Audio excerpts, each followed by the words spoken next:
Very good question. Back in 1980,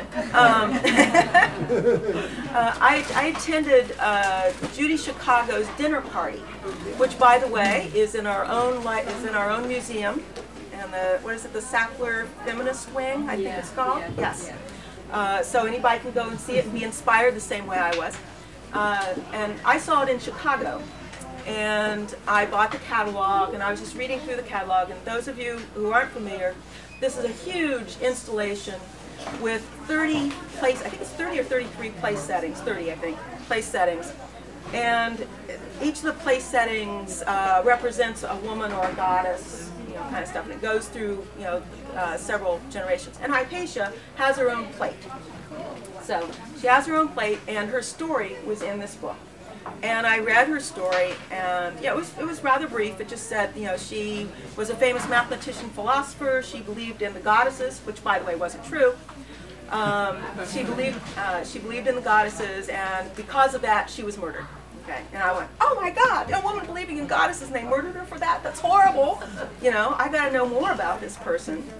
So I started gathering stuff as much as I can, and, you know, studying over the years and years and years. And started writing because I wanted to write Hypatia's story.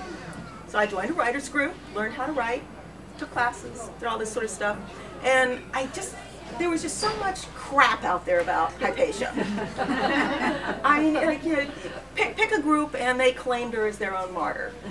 I mean, like, you know, it's kind of like scientists. Yes, you know, she was a woman scientist, and they killed her because she was a scientist. Okay, the Christian religious group killed her because she was a scientist. The feminists, they killed her because she was a woman. Okay, you know, the pagans, they killed her because she was a pagan. You know, so any group would, you know, pick her up and say she's our martyr.